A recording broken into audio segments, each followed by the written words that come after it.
ক্ষেত্রে প্রতিষ্ঠিত, তোমরাও কিন্তু একদিন এইভাবেই বড় হবে, তারাও কিন্তু একদিন তোমাদের মতনই ছিলেন। আমরা বলবো আমাদের শিক্ষিকা ম্যাডামদের, আমাদের সিআই স্যারকে এবং আমাদের এসিপি ম্যাডামকে বরণ করে নেওয়ার জন্য। এরপরে আমরা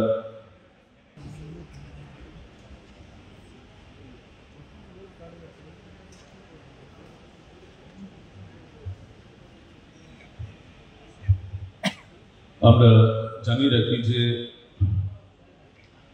যেরকম অশোকদা বলেন, সুষুম্না সিনহা মহাশয় তার গেস্ট হাউস থেকে বেরিয়ে পড়েছেন, আর কিছুক্ষণের মধ্যে তিনি উপস্থিত হবেন। কিন্তু আমরা তখন আনুষ্ঠানিক উদ্বোধন করবো প্রদীপ প্রজ্বলনের মাধ্যমে, কিন্তু আমরা আপনাদের বসিয়ে রাখতে চাই না। সবাই ব্যস্ততার মধ্যে আছেন, আমাদের মাননীয় মেয়র সাহেব বা এনারাও ব্যস্ততার মধ্যে আছেন।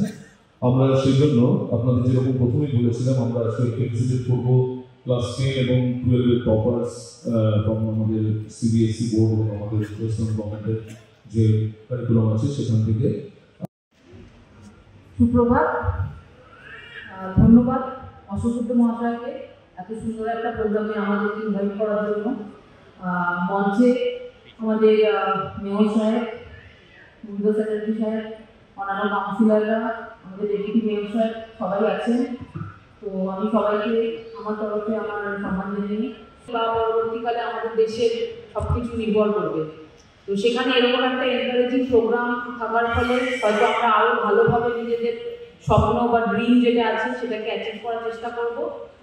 তো ভালোভাবে পড়াশোনা করবে এবং যা যা সহযোগিতা এবং হয়তো হেল্প আমাদের তরফ থেকে যদি যেটা পসিবল হবে, আমার কাছেও আসতে পারো। বিভিন্ন ধরনের কেরিয়ার অপশনস আজকাল অ্যাভেলেবেল আছে, সবাই জানেন আজকাল ইন্টারনেটের যুগ।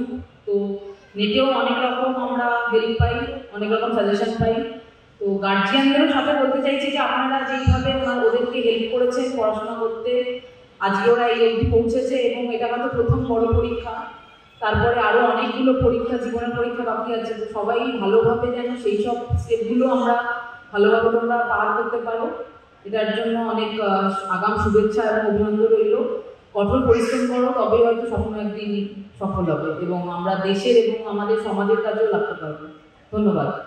नाम स्टील फ्लेक्सी स्ट्रॉन्ग TMT बार, ये स्ट्रॉन्ग के साथ फ्लेक्सिबल भी है। आपदा मुसीबत कोई भी आए, ये घर को अटूट बनाए। जब TMT फ्लेक्सी स्ट्रॉन्ग तो घर रहे हमेशा के लिए। মানবদা আছে, এমএমআইসি এবং সমস্ত কাউন্সিলররা আছে, আমাদের রিভার্সাল স্কুলের প্রিন্সিপাল আছেন, আমাদের কৃষি কলেজের প্রিন্সিপাল আছেন এবং বিশিষ্ট সমাজসেবীরা আছেন, এবং সর্বোপরি সমস্ত ছোট ছোট ভাই বোন এবং তাদের গার্জেনেরা রয়েছেন, এসিপি ম্যাডাম আছেন, সিআই সাহেব আছেন। সকলকে অনেক অভিনন্দন এবং শুভেচ্ছা রইল। ভাষণ কিছু নয়, শুধুমাত্র এইটুকু বলবো যে আমরা সবাই চাই, আমরা মানে আমাদের গার্জেনরাও চাই, আমরা যারা বাচ্চা যারা পড়াশোনা করছে তারা সবাই ডাক্তার হবো, ইঞ্জিনিয়ার হবো, বড় আইএস হবো, আইপিএস হবো, সবাই নিশ্চিতভাবে হওয়া উচিত। কিন্তু আমি নিজেই হলে আমার নিজেরটাই শুধু, আমার পরিবারেরটাই শুধু হবে। তাই সর্বপ্রথম হতে হবে ভালো মানুষ হতে হবে, এবং ভালো মানুষ হলে নিশ্চিতভাবে সমাজটা, আমি যদি আইপিএস হই, আমি যদি আইএস হই, আমি যদি যে সমস্ত ডিপার্টমেন্টগুলো আছে সেগুলোতেও যদি হতে পারে, এবং আমার সমাজে যারা ছোট ছোট ভাই বোনেরা আছে তাদেরকে যদি আমরা সহযোগিতা করতে পারি, আমরা যদি আমাদের বুদ্ধিটাকে কাজে লাগিয়ে তাদেরকে হেল্প করে দিতে পারি, তাহলে মনে হয় সমাজটা উন্নত হলে আমি উন্নত হবো, পুরো সমাজটা উন্নত হবে। তাই সকলকে অনেক অনেক অভিনন্দন রইল, শুভেচ্ছা রইল। আসানসোল কর্পোরেশন আমাদের সম্মান জানাবে, যেটা আমাদের চেয়ারম্যান সাহেব বলছিলেন যে সবাই চায় যে আমি ভালো রেজাল্ট করেছি, আমাকে একটু মানে আমি যদি সম্মান পাই তাহলে তো আমি আবার আগামী বছরে ভালো রেজাল্ট করবো, চেষ্টা করবো। তো আমাদের বিভিন্ন জায়গায় স্টেজ হয় না, আমাদের আসানসোলে বিভিন্ন জায়গা আছে, হয়তো খুব ভালো ভালো বিভিন্ন জায়গায় বিভিন্নভাবে প্রতিভা রয়েছে, কিন্তু স্টেজ পাই না, মানে জায়গা পাই না কোনখানে আমি করবো। এইসব স্টেজগুলো করে দিতে পারলে আমি নিশ্চিতভাবে অনেকের উপকার হবে এবং অনেকের প্রতিভাগুলো দেখাতে পারবে। তাই সকলকে অনেকের অভিনন্দন এবং শুভেচ্ছা দিল।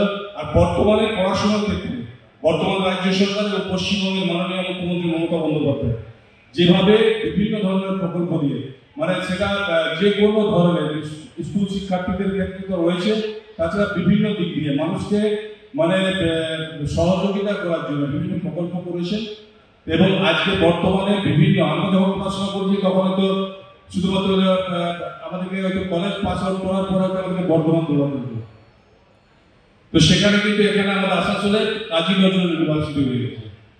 ফলে আমাদের এখানকার আসানসোল মানে পশ্চিম বর্ধমান জেলা আমাদের ছোট ছোট ভাই বোন যারা আছে তাদেরকে কিন্তু বাইরে পড়াশোনার জন্য দিতে হবে। বিভিন্ন ধরনের ইঞ্জিনিয়ারিং কলেজগুলো হয়েছে, একটাই অসুবিধা আছে এখানে মেডিকেল কলেজ আসানসোলে নেই এবং চেষ্টা চলছে যাতে মেডিকেল কলেজ আসানসোলে হয় এবং আগামী দিনে নিশ্চিতভাবে যিনি অভিভাবিকা রয়েছেন আমাদের পশ্চিমবঙ্গের মাননীয় মুখ্যমন্ত্রী মমতা বন্দ্যোপাধ্যায় তার উদ্যোগে নিশ্চিতভাবে আগামী দিনে আসানসোল মেডিকেল কলেজ পাবে।